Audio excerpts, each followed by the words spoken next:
High court के chief justice Sanjay Dwivedi Khurai न्यायालय परिसर में आयोजित विधिक साक्षरता दिवस में हुए शामिल। कहा कि न्यायाधीशों को दया नहीं न्याय करना चाहिए। लगभग 4 करोड़ की लागत से निर्मित न्यायाधीशों के बंगलों का किया शुभारंभ। शनिवार को हाईकोर्ट के चीफ जस्टिस संजय द्विवेदी खुरई न्यायालय परिसर में आयोजित विधिक साक्षरता दिवस कार्यक्रम में शामिल हुए।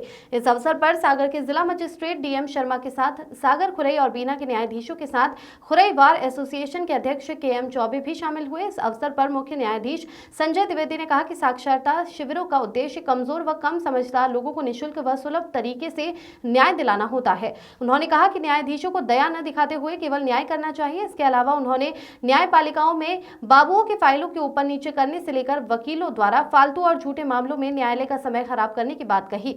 साथ ही ये भी कहा कि कई मामलों में न्यायाधीश भी समय पास करते हैं, इसी कारण से लंबित मामलों की संख्या बढ़ती जा रही है। इससे पहले खुरई के द्वितीय अपर सत्र न्यायाधीश ने बताया कि पिछले वर्ष में 42 साक्षरता शिविर आयोजित किए गए। जिला न्यायाधीश डीएम शर्मा ने पूरे जिलों के न्यायालयों में दर्ज प्रकरणों और लंबित प्रकरणों की जानकारी दी। साथ ही बताया कि 1 साल में जिले में कितने साक्षरता शिविरों का आयोजन किया।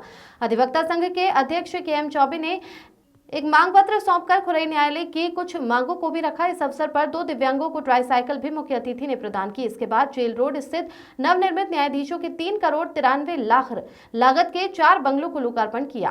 प्रवीण नामदेव की रिपोर्ट। जिम्मेदारी है, समाज के हर इंसान की जिम्मेदारी है। इंडिविजुअल भी ये सोचे कि अगर हम झूठा मुकदमा करेंगे तो इसके कॉन्सिक्वेंस क्या होंगे। केवल अपने नाक को ऊंचा रखने के लिए, अपने सम्मान को, झूठे सम्मान को बनाए रखने के लिए मुकदमेबाजी ना हो, ऐसा यदि आदमी के मन में आ जाए तो हो सकता है कि लिटिगेशन की जो बाढ़ आई हुई है वो उसमें कुछ कमी हो, जजों को ज़्यादा से ज़्यादा मौका मिले। आप यकीन मानिए कि कभी कभी अच्छे केसेस भी काम की अधिकता के कारण गलत डिसाइड हो जाते हैं। जज के पास बोझ बहुत होता है और कुछ जज भी बोझ होते हैं। ये भी आप मान के चलिए कि कुछ जज भी काम करना नहीं चाहते। मैं ये नहीं बोलता कि जुडिशरी में सब कुछ ठीक है या सब जजेस बहुत काम करते हैं, हम भी टाइम पास करते हैं। तो बराबर से दोनों तरफ गलतियां, दोनों तरफ से। अधिवक्ता भी अगर हम कोर्ट में देखते हैं, जैसा चौबे जी हम बता रहे थे कि हमारी कोर्ट में हम बड़े दया से वो करते नहीं, गलत। जज के लिए दया का कोई स्थान नहीं।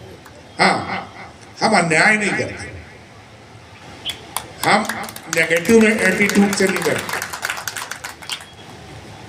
मगर केवल दया दिखाने से कुछ नहीं होगा। इमोशंस की न्याय में कोई वैल्यू नहीं, कोई स्थान नहीं। मगर हमारे मन में ये भाव भी होना चाहिए कि कोई व्यक्ति अनुचित रूप से हमारे ऑर्डर का मतलब उसके ऊपर कुप्रभाव ना हो या उसको कोई नुकसान नहीं होना चाहिए,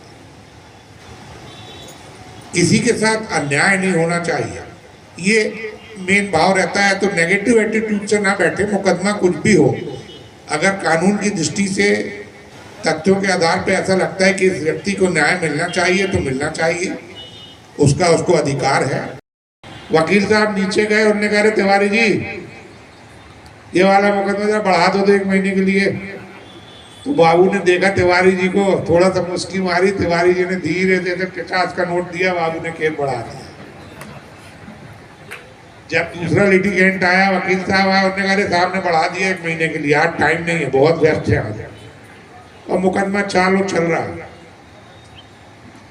तो कोशिश ये हो कि जज अपने पास फाइल रखे, देखे कि कौन सा मुकदमा, एक सरसरी निगाह मार के, अगर 11 बजे कोर्ट चालू होती है तो जज 11 बजे बैठे, अधिवक्ता थोड़ा नॉर्मली लेट आते हैं, आदत से लाचार होते हैं, तो 11 से 12 के बीच में फाइल में एक बार सरसरी निगाह मार के देख ले कि 2-5 मुकदमे तो उसको वहीं इंफ्रैक्चर्स हो जाते दिखते हैं, वही दिख जाएंगे कि इसको आज हम डिसाइड कर सकते हैं, तो कम से कम ऐसे मुकदमे डिसाइड करें।